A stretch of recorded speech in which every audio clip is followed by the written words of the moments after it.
Welcome back to the show. Let's go to line number 1. Good morning, Blair. You're on the air. Patty? Yes. I was listening on March 4th when a caller named Jim was asking if the Stephenville airport deal was a scam. And it seemed like it was debatable. Well, what constitutes a scam? Diamond said that he had drones with a 52,000-pound cargo capacity. The largest cargo capacity of a drone currently is 3,000 pounds, made by Northrop Grumman, a major U.S. defense company that has a revenue of $30 billion annually and 95,000 employees.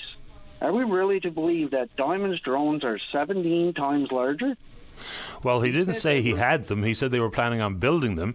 And I have no idea if that's ever going to be the reality or not. And I don't know about that company, but I'm sure they're in other lines of business beyond those cargo drones. And, whether or not it's a scam will be told in the days, weeks, months, years to come. Because if nothing happens, then absolutely the promises made were absolutely unfulfillable. And if the people want to label that a scam, so be it. Well, he did actually say, I've got a recording where he said that he did have drones and they were bringing food up north. And in another article, he stated that they were in a wind tunnel. Now, that was 2 years ago. And then in the most recent, he said that they were yet to be constructed.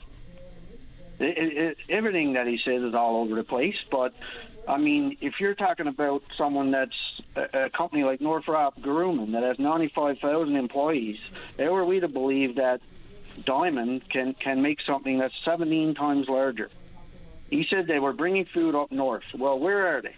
Not one image or any reference material to be found. It just doesn't exist. He said on the Gale Force Wind podcast that they developed the world's first fully electric mining trucks. That is false. He said he was a billionaire. That is false. He said fire trucks were ordered 2 years ago. The hangars were on the tarmac. The control tower was en route. It was all lies and deceit. If that doesn't constitute fraud and a scam, then what does? And it's absolutely ridiculous that authorities are not looking into this, allowing it to happen, because it has been reported many times. There's no drone manufacturing, no 5,000 jobs or $100 million to invest. He couldn't even get a loan from a conventional bank. He got a loan from a lottery winner. Yeah, that's right. The company claiming to be a leader globally in aerospace need to get loans from lottery winners. So he said he had more money than he knew what to do with. The same guy at announcements with media present, big checks and all, for charity donations 2 years ago. But he didn't actually give the money. How does this not get more attention? I mean, this is just a con artist being enabled by the mayor. Well, we've talked about the Stephenville airport deal or the lack of progress countless times on this show. What would constitute an avenue that requires law enforcement? I mean, whether people are offering exaggerations or outright lies, what does the law enforcement angle mean for you, Blair? Well, if you're lying about your business finances, the plans for your business to persuade public opinion in lieu of agreement, because what he was trying to do was get support for this agreement, but he lied to get it. How is that not fraud? If he didn't lie, would the people have supported it? Would they have not have pushed back more? Well, if the lies and the business model presentation was to secure actual financing, that could absolutely constitute fraud.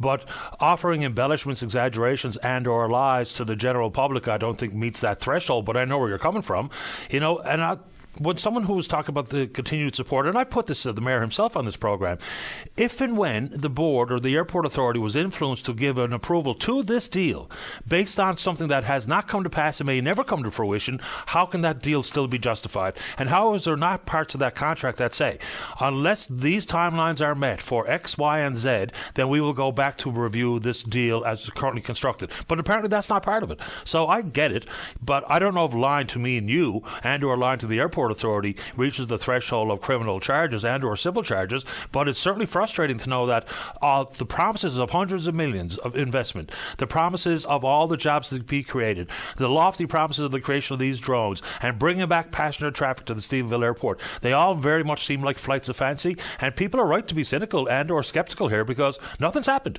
The only bit of work that's been done was federal government dollars to be spent on runway improvements.